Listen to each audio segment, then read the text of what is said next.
Book 64, Supporting the Family. Narrated Abu Mas'ud al-Ansari. The Prophet said, when a Muslim spends something on his family intending to receive Allah's reward, it is regarded as sadaqah for him. Narrated Abu Hurairah, Allah's Apostle said, Allah said, O son of Adam, spend, and I shall spend on you. Narrated Abu Hurairah, the Prophet said, the one who looks after a widow or a poor person is like a mujahid, warrior, who fights for Allah's cause, or like him who performs prayers all the night and fasts all the day. Narrated Sa'd, the Prophet visited me at Mecca while I was ill. I said to him, I have property, may I bequeath all my property in Allah's cause? He said, no. I said, half of it? He said, no. I said, 1/3 of it? He said, 1/3 is all right, yet it is still too much, for you'd better leave your inheritors wealthy than leave them poor, begging of others. Whatever you spend will be considered a sadaqah for you, even the mouthful of food you put in the mouth of your wife. Anyhow Allah may let you recover, so that some people may benefit by you and others be harmed by you. Narrated Al-Amash, ? Narrated Abu Hurairah, the Prophet said, the best alms is that which is given when one is rich, and a giving hand is better than a taking one, and you should start first to support your dependents. A wife says, you should either provide me with food or divorce me. A slave says, give me food and enjoy my service. A son says, give me food, to whom do you leave me? The people said, O Abu Hurairah, did you hear that from Allah's Apostle? He said, no, it is from my own self. Narrated Abu Hurairah, Allah's Apostle said, the best alms is that which you give when you are rich, and you should start first to support your dependents. Narrated Umar, the Prophet used to sell the dates of the garden of Bani an-Nadir and store for his family so much food as would cover their needs for a whole year. Narrated Malik bin Oz bin al-Hadiths, once I set out to visit Umar bin al-Khattab. While I was sitting there with him, his gatekeeper, Jafar, came and said, Uthman Abdurrahman bin Auf, Az-Zubair and Sa'd bin Abi Waqqas are seeking permission to meet you. Umar said, yes. So he admitted them and they entered, greeted, and sat down. After a short while Jafar came again and said to Umar, shall I admit Ali and Abbas? Umar said, yes. He admitted them and when they entered, they greeted and sat down. Abbas said, O chief of the believers, judge between me and this, Ali. The group, Uthman and his companions said, O chief of the believers, judge between them and relieve one from the other. Umar said, wait. I beseech you by Allah, by whose permission both the heaven and the earth stand fast. Do you know that Allah's Apostle said, we, apostles, do not bequeath anything to our heirs, but whatever we leave is to be given in charity. And by that Allah's Apostles meant himself? The group said, he did say so. Umar then turned towards all and Abbas and said, I beseech you both by Allah, do you know that Allah's Apostle said that? They said, yes. Umar said, now, let me talk to you about this matter. Allah favored his apostle with something of this property, war booty, which he did not give to anybody else. And Allah said, and what Allah has bestowed on his apostle, as fei booty, from them for which you made no expedition with either cavalry or camelry. Allah is able to do all things. 59.6 So this property was especially granted to Allah's apostle. But by Allah he neither withheld it from you, nor did he keep it for himself and deprive you of it, but he gave it all to you and distributed it among you till only this remained out of it. And out of this property Allah's apostle used to provide his family with their yearly needs, and whatever remained, he would spend where Allah's property, the revenues of zakat, used to be spent. Allah's apostle kept on acting like this throughout his lifetime. Now I beseech you by Allah, do you know that? They said, yes. Then Umar said to Ali and Abbas, I beseech you by Allah, do you both know that? They said, yes. Umar added, when Allah had taken his apostle unto him, Abu Bakr said, I am the successor of Allah's apostle.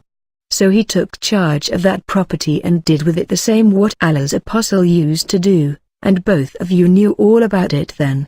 Then Umar turned towards Ali and Abbas and said, "You both claim that Abu Bakr was so and so. But Allah knows that he was honest, sincere, pious and right, in that matter. Then Allah caused Abu Bakr to die, and I said, I am the successor of Allah's apostle and Abu Bakr. So I kept this property in my possession for the first 2 years of my rule, and I used to do the same with it as Allah's apostle and Abu Bakr used to do. Later both of you, Ali and Abbas, came to me with the same claim and the same problem. O Abbas, you came to me demanding your share from, the inheritance of, the son of your brother, and he, Ali, came to me demanding his wife's share from, the inheritance of, her father. So I said to you, if you wish I will hand over this property to you, on condition that you both promise me before Allah that you will manage it in the same way as Allah's apostle and Abu Bakr did, and as I have done since the beginning of my rule, otherwise you should not speak to me about it. So you both said, hand over this property to us on this condition. And on this condition I handed it over to you. I beseech you by Allah, did I hand it over to them on that condition? The group said, yes. Umar then faced Ali and Abbas and said, I beseech you both by Allah, did I hand it over to you both on that condition? They both said, yes. Umar added, do you want me now to give a decision other than that? By him with whose permission, order, both the heaven and the earth stand fast, I will never give any decision other than that till the hour is established. But if you are unable to manage it, that property, then return it to me and I will be sufficient for it on your behalf. Narrated Aisha, Hind bint Utbah came and said, O Allah's apostle, Abu Sufyan is a miser, so is it sinful of me to feed our children from his property? Allah's apostle said, no, except if you take for your needs what is just and reasonable. Narrated Abu Hurairah, the Prophet said, if the wife gives of her husband's property, something in charity, without his permission, he will get half the reward. Narrated Ali, Fatima went to the Prophet complaining about the bad effect of the stone hand mill on her hand. She heard that the Prophet had received a few slave girls. But, when she came there, she did not find him, so she mentioned her problem to Aisha. When the Prophet came, Aisha informed him about that. Ali added, so the Prophet came to us when we had gone to bed. We wanted to get up, on his arrival, but he said, stay where you are. Then he came and sat between me and her and I felt the coldness of his feet on my abdomen. He said, shall I direct you to something better than what you have requested? When you go to bed say Subhanallah 33 times, Alhamdulillah 33 times, and Allahu Akbar 34 times, for that is better for you than a servant. Narrated Ali bin Abi Talib, Fatima came to the Prophet asking for a servant. He said, may I inform you of something better than that? When you go to bed, recite Subhanallah 33 times, Alhamdulillah 33 times, and Allahu Akbar 34 times. All added, I have never failed to recite it ever since. Somebody asked, even on the night of the Battle of Siffin? He said, no, even on the night of the Battle of Siffin. Narrated Al-Aswad bin Yazid, I asked Aisha what did the Prophet choose to do at home? She said, he used to work for his family, and when he heard the adhan, call for the prayer, he would go out. Narrated Aisha, Hind bint Utbah said, O Allah's apostle, Abu Sufyan is a miser and he does not give me what is sufficient for me and my children. Can I take of his property without his knowledge?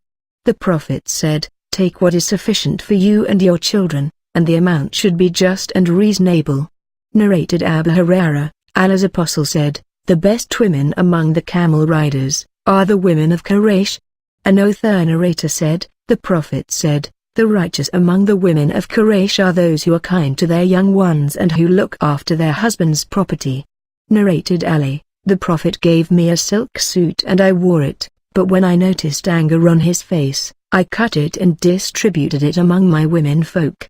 Narrated Jabir bin Abdullah, my father died and left 7 or 9 girls and I married a matron. Allah's apostle said to me, O Jabir, have you married? I said, yes. He said, a virgin or a matron? I replied, a matron.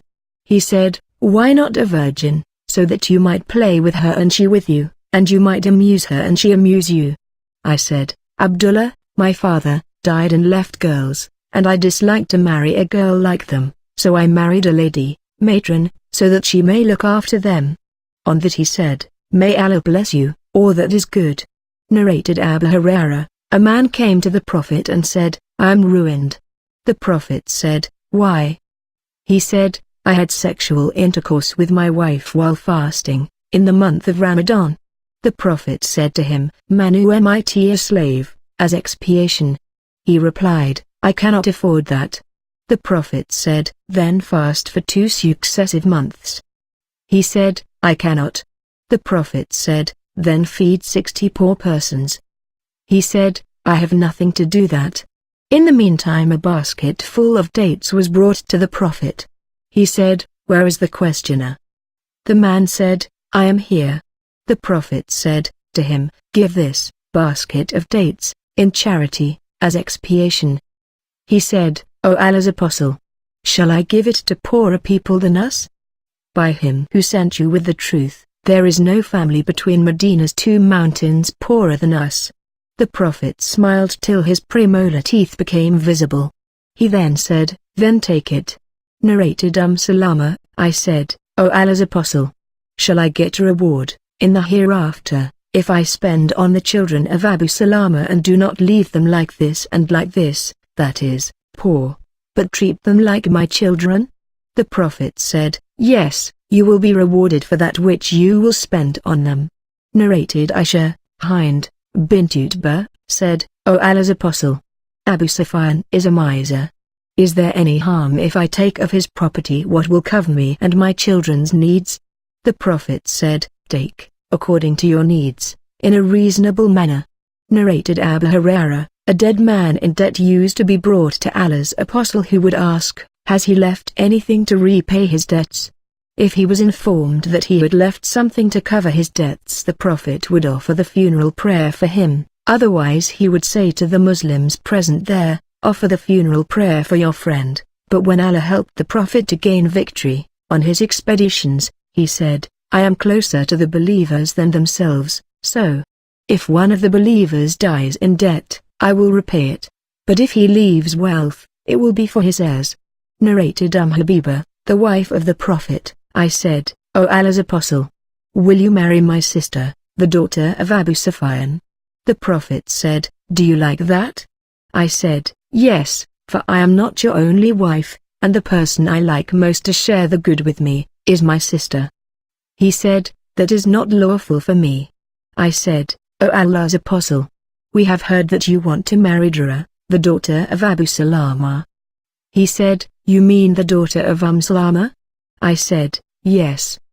He said, Even if she were not my stepdaughter, she is unlawful for me, for she is my foster niece. Thuba suckled me and Abu Salama. So you should not present to me your daughters and sisters.